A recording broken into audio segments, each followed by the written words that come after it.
Hello friends, स्वागत है आप सभी का इजी बैंकर चैनल पे। अगर आप इस चैनल पर पहली बार आए हैं तो चैनल को सब्सक्राइब जरूर करें ताकि आने वाले वीडियो का नोटिफिकेशन आप तक पहुंचती रहे।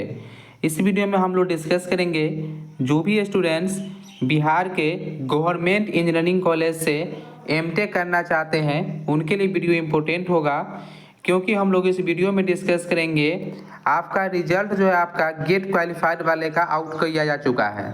ठीक है, तो गेट क्वालिफाइड में टोटल फॉर्म कितना फिल हुआ है वो हम लोग डिस्कस करेंगे और कितना वैकेंट सीट के अकॉर्डिंग आपका फिल हो सकता है। ठीक है, आपका काउंसलिंग का डेट आपका 28 जुलाई रखा गया है। 28 जुलाई से आपका काउंसलिंग होना है। सबसे इम्पोर्टेंट चीज़ कि जो विथआउट गेट वाले हैं, ठीक है, इनके लिए कुल कितना सीटें बचेगा, क्योंकि कितना फॉर्म अप्लाई हुआ है उससे तो आपको क्लियर हो जाएगा कि कितना सीट आपका फिल हो सकता है।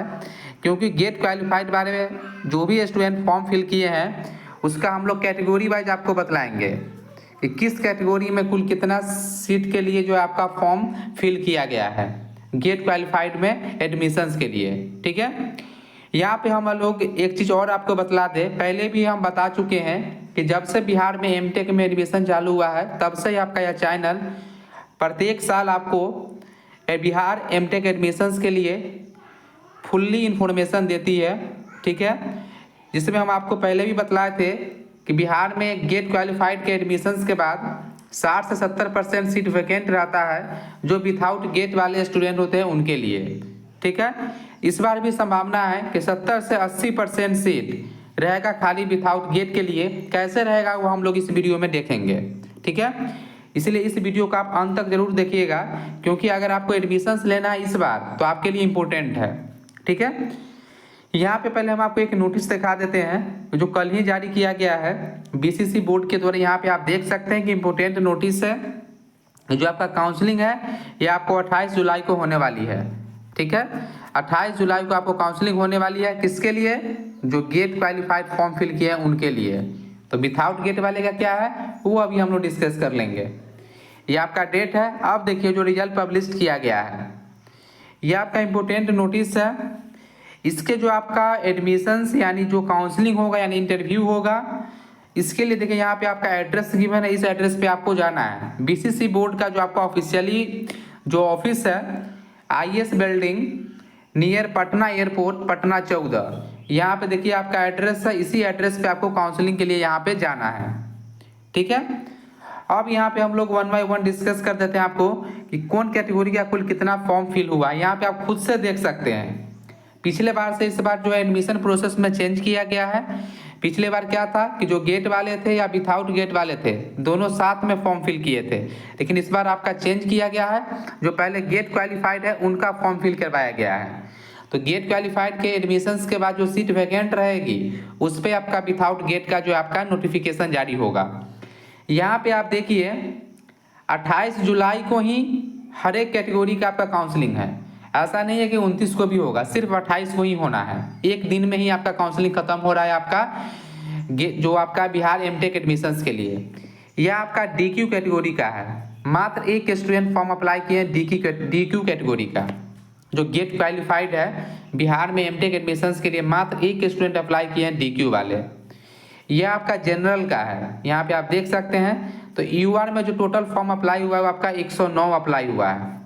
ठीक है, जो यूआर कैटेगरी के लिए जो आपका रिजल्ट पब्लिश हुआ है उसमें आपका 109 स्टूडेंट का रिजल्ट पब्लिश किया गया है यूआर कैटेगरी में।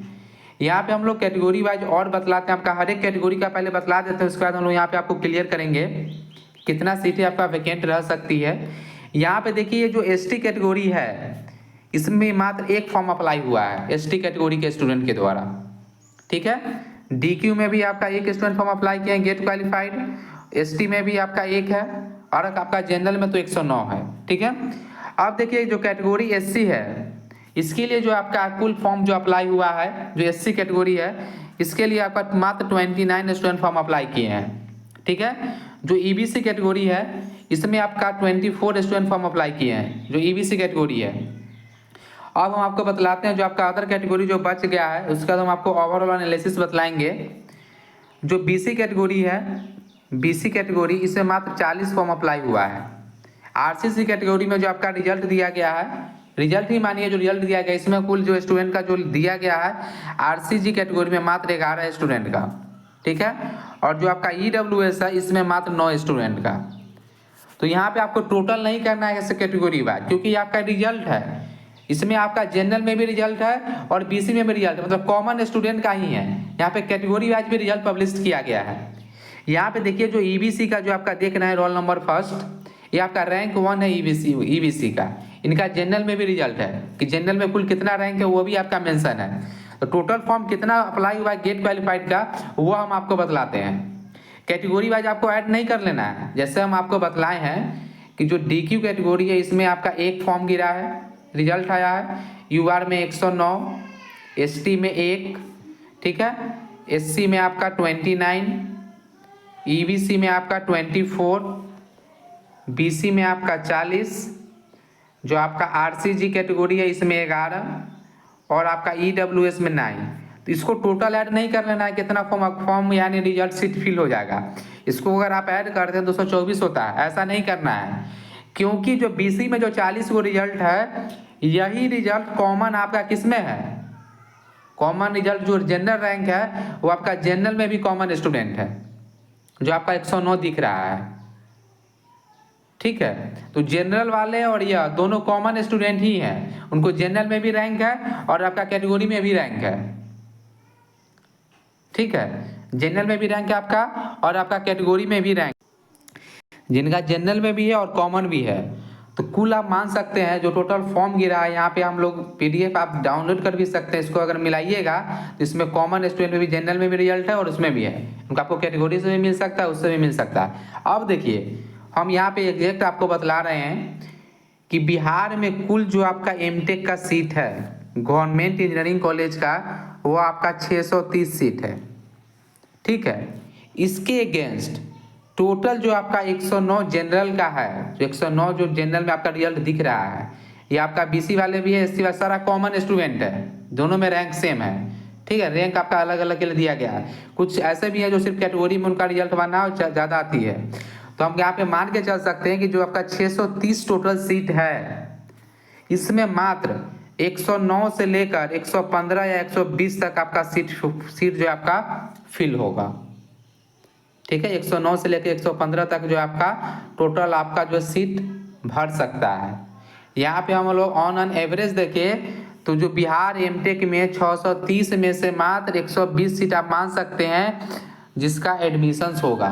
बाद बाकी जितना सीट बच रहा है वो आपका वैकेंट सीट ही रहेगा। गेट जो विथआउट गेट वाले हैं उनके लिए, जो विथआउट गेट वाले हैं उनके लिए। यहाँ पे आपको क्लियर हो रहा होगा डाउट। अब एक चीज़ रहा कि मान लीजिए कोई कंप्यूटर साइंस लेना चाहते हैं, जो कंप्यूटर साइंस में जो सीट है तो जो अभी गेट क्वालिफाइड वाले अगर उनका ज़्यादा इंटरेस्ट रहा कि हम कंप्यूटर साइंस ही लेंगे तो उसमें आपका कम सीट बचेगा।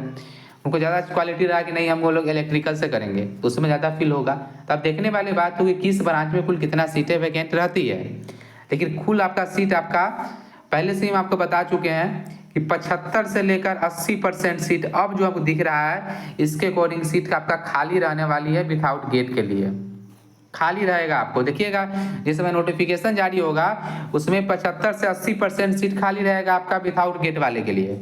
हम आपको पहले से ही बोल रहे थे कि 60 से 70%, लेकिन यह जो फॉर्म गिरा है, फॉर्म जो गेट क्वालिफाइड वाला फॉर्म फिल किए हैं इसके अकॉर्डिंग 75% सीट तो आपको 100% खाली रहेगा जो विथआउट गेट वाले उनके लिए, ठीक है।